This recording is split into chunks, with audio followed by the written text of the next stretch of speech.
Shalom, Shalom and stuff. Souls but giving all praise to Yahweh Hashem Yahweh Shai.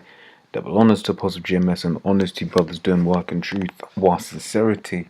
Right, this is more on this guy Netanyahu. Right, he's just chatting a whole lot of shit at the moment.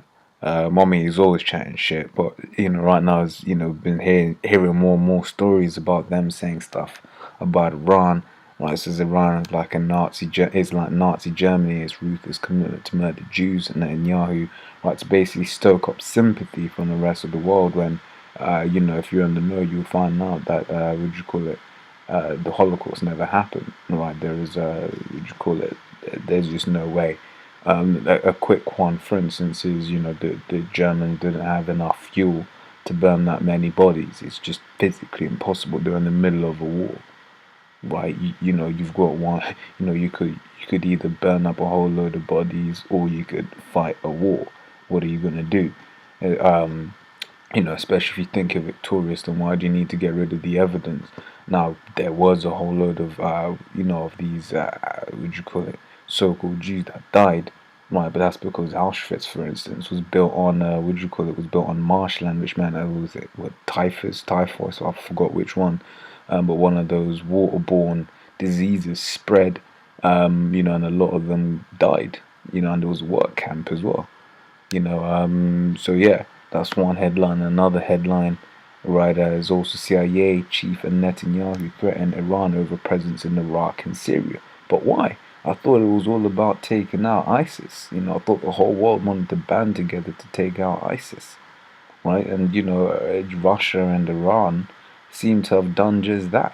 You've been hearing stories about how ISIS strongholds have shrunk ever since Russia got in there. So that makes you ask the question, how was it that the US was dropping bombs on Syria for however long and not getting anywhere? Then Russia gets in there real quick and then the problem seems to be solved, right? This is Jeremiah 49:20 says, "Therefore hear the counsel of Yahweh that he hath taken against Edom, and his purposes that he hath purposed against the inhabitants of Teman. Surely the least of the flock shall draw them out," right? And these so-called Jews, they're the least of the flock. They're the house of Amalek, right? The chief house of Edom. Right? They're going to draw out America into a war that's ultimately going to lead to the destruction of America. That's ultimately going to lead to the the bringing back of the nation of Israel into that holy land. Right, because these aren't the real Jews. Right, for instance, a quick cut on that is Isaiah the 2nd chapter. Right, so I'll read it from the top. It says, the word that Isaiah the son of Amos saw concerning Judah and Jerusalem, and it shall come to pass in the last days that the mountain of Yahweh's house, right, shall be established in the top of the mountains. Right, so the mountain of Yahweh's house, the government, right, shall be established in the top of the mountains, basically above all other governments on earth.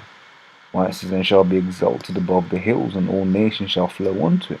Right, so when we're set up, right, when the real children of Israel are set up, all nations are going to be coming up to us to basically see what I want, to see what to do.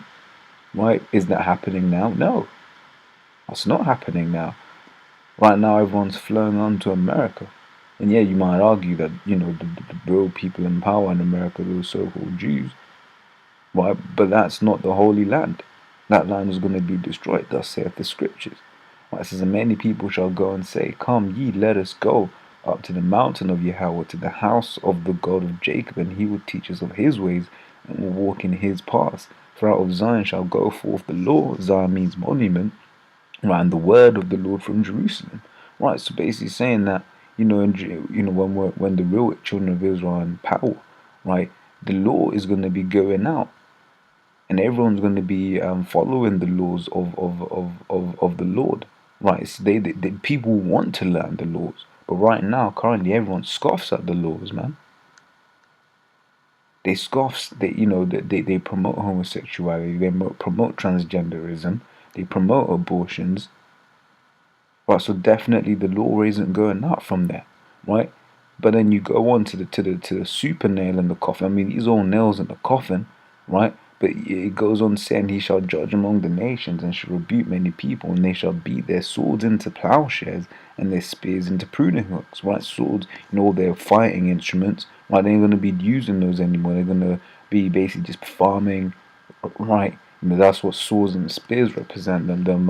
Which called the military weaponry. There isn't going to be any need for that. It's going to be now, just living a normal life.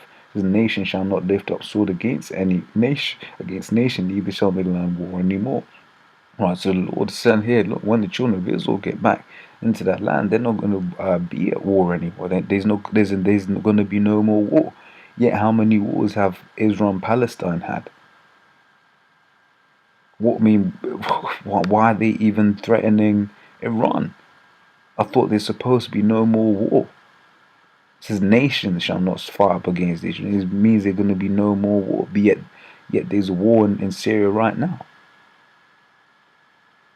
Israel's constantly dropping bombs at them Palestinians.